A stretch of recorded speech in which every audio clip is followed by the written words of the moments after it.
Well, folks, we've got another runner. John Cleese has ran for the fence. He's had a thought crime and he's off over the top and battling off all the lefties. Just like Danny Baker a few weeks ago.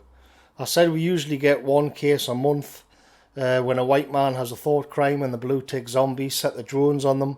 But John Cleese's remarks are much more interesting to dig into than Danny Baker's daft photo. And not for the first time, John Cleese has said that London isn't English anymore.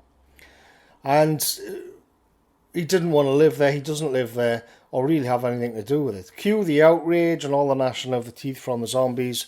So now the same people who tell us every day that diversity is great and that London is great for being diverse, they now tell us that saying London isn't English anymore is problematic and racist. But what does multicultural and diverse mean, if not fewer white people? In this case, fewer English people.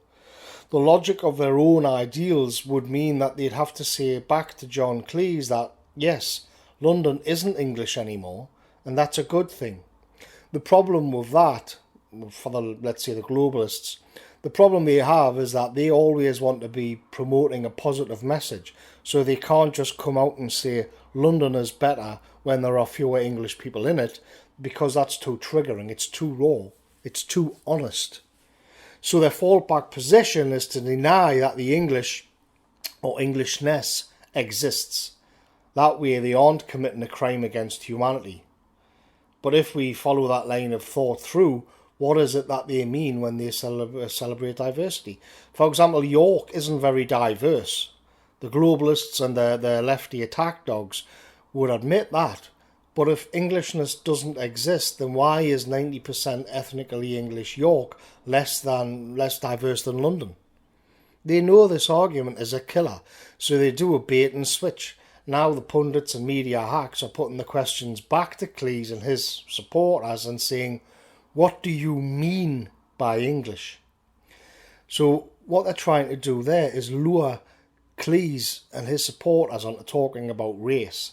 They want them to say something like, English people are white, which is true, but the entire weight of the zeitgeist abhors whites having an exclusive identity, and the libshits know it. But let's dig a bit deeper.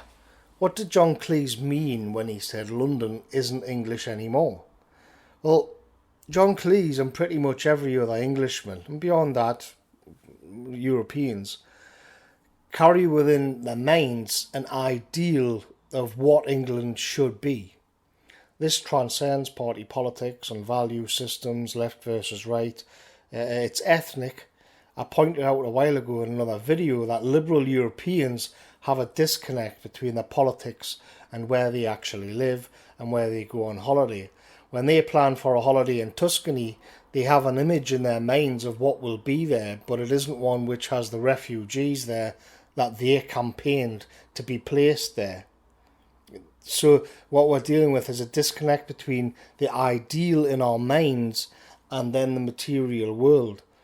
This isn't a new concept. Plato described it perfectly thousands of years ago with his allegory of the cave. And so John Cleese comments on London not being English anymore was akin to pointing out that he didn't believe in the shadows on the wall anymore. He isn't falling for it. He doesn't know who or what is projecting the shadows or why, but he's recognised that something is off. And in actual fact, this is an increasingly amount of people are recognising that something is off, but they have a hard time placing what it is because the ideal that we have of how we should be living as a people has been utterly sort of cut off by the people in the cloaks, by the people who are projecting the shadows on the wall.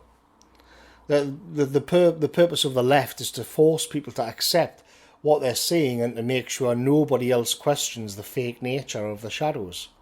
And so what we see is the clash of the ideal as it exists in the minds of European men and the ideal some of us think on the dissident right is that we want to have that ideal brought then into the material world. And of course the men who are projecting the shadows, they know that, which is why we're shut off all of the time from making any inroads and to having a voice. What we've actually got is the ideal and then the anti-ideal, and it's the anti-ideal which is in the material world. And that's actually the ideal of another group, of course. Now that John Cleese has been bullied by the media and the legions of drones they sent out, he seems to be dialing it back. It's just a cultural issue. It's just these particular shadows that he dislikes, but not the projection as a whole. But secretly he knows that something is off. And it's our job to supply all these people with the path out of the cave. I'll see you later, folks.